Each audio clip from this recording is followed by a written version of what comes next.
Bonjour mes amis, j'espère que vous avez passé une excellente semaine conscient des nombreuses bénédictions que le Seigneur vous réserve.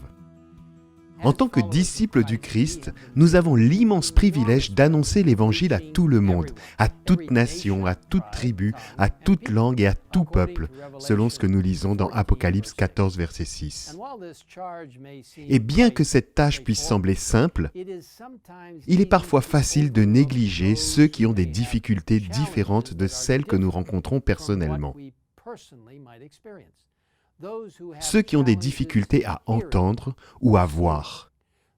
Ceux qui ont des difficultés émotionnelles ou mentales. Les orphelins et autres enfants vulnérables. Les veufs et veuves. Ceux qui prennent soin des personnes qui sont confrontées à différents problèmes. Comment pouvons-nous atteindre ces personnes, les inclure dans notre communauté de croyants et les encourager? Les ministères adventistes des possibilités, parfois appelés ministères des besoins spécifiques,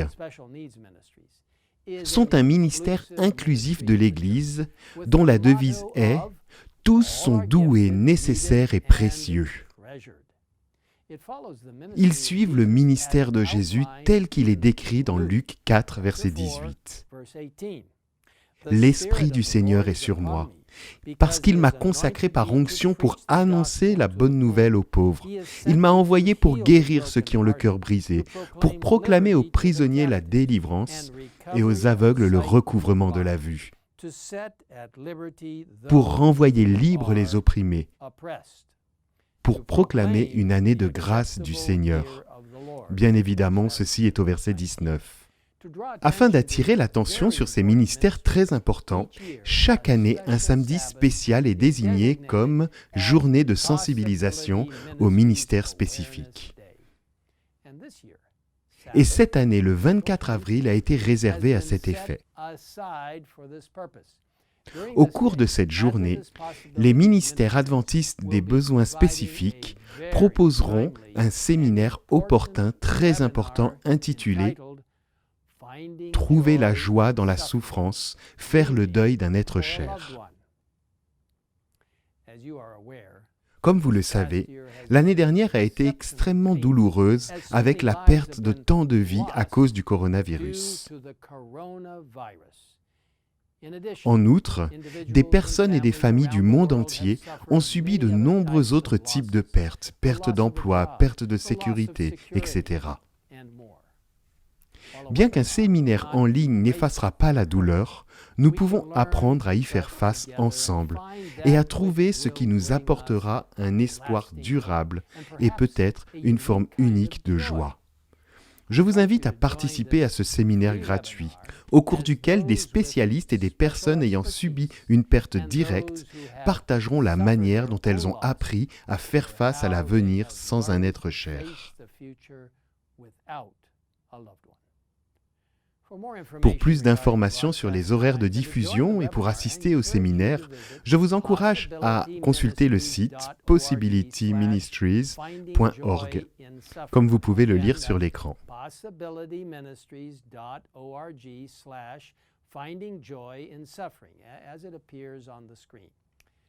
Il s'agit de l'un des nombreux services spéciaux offerts par les ministères adventistes des besoins spécifiques, qui aident les gens à savoir qu'ils ne sont pas seuls.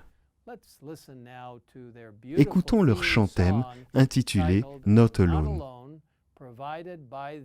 interprété par les enfants de Watoto.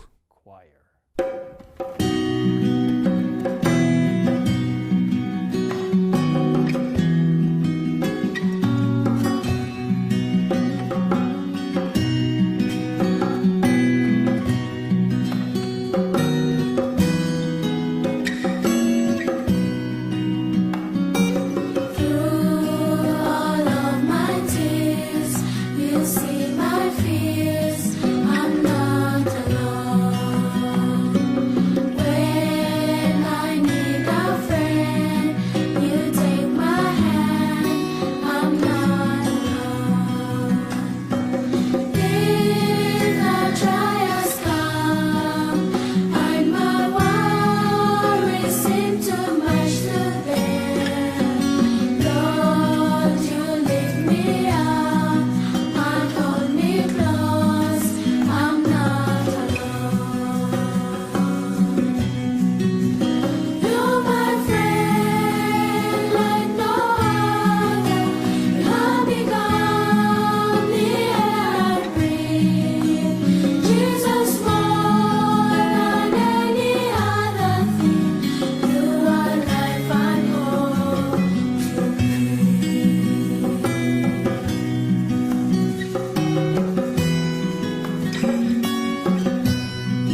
N'oubliez pas que vous n'êtes pas seul.